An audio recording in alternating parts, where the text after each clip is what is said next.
Hey y'all, Darren here from the Music Vault. I'm just packing and getting some stuff ready. Going away, going to Florida. Got all the record shops down there scoped out where we're going to go. Hopefully I can make it to some of them, at least one of them. My birthday's down there, my 49th birthday's down there. My wife's 44th birthday's down there. So every year we take holidays on our birthdays, and this year we're going away. Last year we didn't because we did some home stuff. The year before we went to Myrtle Beach, I think. Anyways, small update here on some stuff that I got. 3 CDs, 6 records. Small. First one up. What's playing in the background? Brand new In Flames, probably the best one that's come out in a while. I used to be a huge, well, I shouldn't say used to be, I'm a huge fan of In Flames. Just the last couple of releases haven't really done anything for me, but in all fairness, what I heard I didn't really care for, so I didn't really give the album a good chance. So what I heard on this I really liked, so I gave this album a fighting chance. Playing in the background, I highly recommend it if you like In Flames. Total Blind Buy, brought it home last night. Total Blind Buy. It was a death metal prog rock mix, which I thought was kind of neat. So Blind Buy, it was $5. I figured what the heck, might as well. A band called Delusion, and the album is called Back to Times of Splendor, and this is a fantastic record, or CD. Fantastic. It's got a mix of everything in there. Death metal, and it's not the cheesy, like guttural death metal. It's like, kind of like an In Flames-ish style death metal. Lots of prog rock, lots of clean vocals, lots of scratchy vocals, lots of deathy vocals. It's like a huge mishmash. Awesome record. Highly recommend it. It's called Delusion, and this came out in 2004, so it's like 15 years old. Up next, last CD. Had to get it. Disgust. World of No Beauty. I was gonna say reality. The World of No Beauty. Dean Jones from Extreme Noise Terrors in this, and a couple other guys. The bass player Lee Barrett, he's from somewhere, I can't remember where. Maybe it's Extreme Noise Terror as well. This band's got like 3 albums out, I think. This is the second one. The World of No Beauty. It is crust grind death metal. It's awesome. Awesome. Very politically motivated, as Extreme Noise Terror is. Highly recommend this if you like crust punk death metal, all just smashed into one. Great stuff. On for the records. First one up. I used to have this, and for some reason I think I went on this kick about getting rid of some stuff. Judas Priest, Unleashed in the East, 180 gram repress. It's Judas Priest. What do you say about that?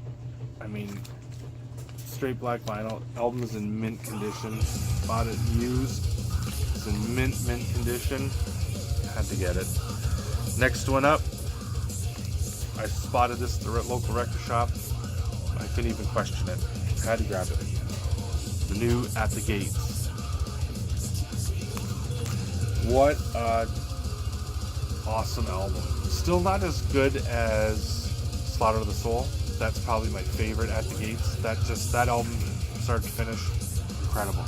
This one, To Drink from the Night Itself, is awesome. It is gatefold, 180 gram vinyl. Comes with a 5-page or 10-page booklet, whatever it is. Really well put together package. really, but I just love that album. And the back picture is actually really cool. I like that. That'd be cool for a t-shirt. Anybody knows punk rock, they know this band. No Need to Panic from GBH. Awesome, awesome stuff. This was out on the Fringe label from 1987. And as anybody knows, Fringe was a Canadian label. It's kind of like Bonsai Records from Montreal, I believe. They were from Quebec anyways, Bonsai. And they would import all the stuff in, like on Noise and BMG, all those kind of labels. And Bonsai would distribute them all through Canada. That's how you know they're a Canadian label, Canadian pressing. Well, Fringe, kind of the same thing. It was a Canadian label. It had bands like Dagal Abortion, Sacrifice,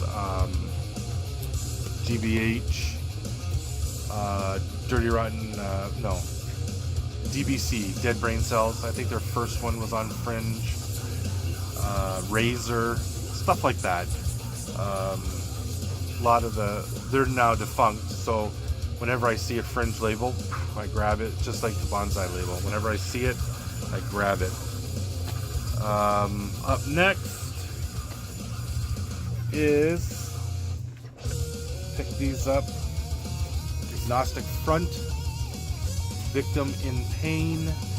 Anybody knows who Agnostic Front is? They are the epitome of New York hardcore. They're just, everybody knows who Agnostic Front is. That knows hardcore. And these guys are kind of like the godfathers of New York punk hardcore. It's on 180 gram vinyl, black, nothing too, it's kind of a rarity now to get black, I think, because everybody puts out colored vinyl. So, and I'm kind of getting to the point where I just want black vinyl. So I'm happy with black vinyl. Black vinyl is usually cheaper. I'm happy as long as I have a copy of the record. If I can get a Starburst copy, I'll go for that. But as opposed to the color vinyl, I'll go for black if it's cheaper. If it's the same price, then I'll grab color, just because a lot of times it matches the cover of the album. Next one up, paid a little bit for this one. It's $15, but there's only 2 songs. But it's a 12-inch, and it's in perfect condition. Misfits, Die Die My Darling. 180 gram. This is a repressing on Plan 9 Records, which is, I think, the Misfits label, if I'm not mistaken. Canadian pressing. Yeah, 2 songs. We Bite, Mummy Can I Go Out and Kill Tonight. 2 songs. Die Die My Darling. And who doesn't like the Misfits? I mean, come on. They're an amazing band.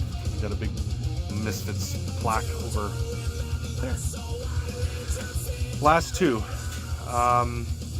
I was going through my local record shop, like not the used one, but the local record, Sunrise Records, and they have a section, the BOGO section. Buy one at regular price, you get a free one. Well,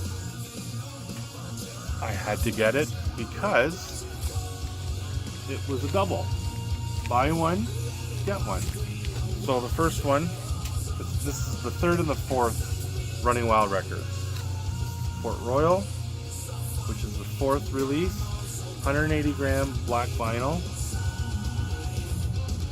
Had to grab it, and these are great records. If anybody knows who Running Wild is, they're great records. The first 2 albums were kind of like the same style, thrash, speed metal, more like speed metal than thrash. But they had that kind of devil influence, kind of like a lot of the early bands. And then after Branded in Exile, which was their 2nd release, they had Gates to Purgatory, Branded in Exile. Then they had this one, Under Jolly Roger. And this is where they became like known as the pirate metal band. Still the same thrash, speed metal, fast, quick stuff on it. But this is when they kind of crossed over into the pirate metal. And it's really good. Really fits the band. It's good to have a theme, not the devil theme anymore. Although I will pick those records up just because it's part of the catalog. But yeah, so Under the Jolly Roger and Port Royal. Two awesome releases. Anyways, that's just a 10-minute, 11-minute update on some stuff. I'm hoping my next video that I put out will be for all my stuff that I got from Florida and in the surrounding area. Because we're going to Orlando, Kissimmee, Sarasota, Myrtle Beach, and Daytona Beach. And apparently there's a huge flea market in Daytona Beach. So I can't remember what it's called, but I'm going to look for it. Alright, peace out guys. See you next video. God bless.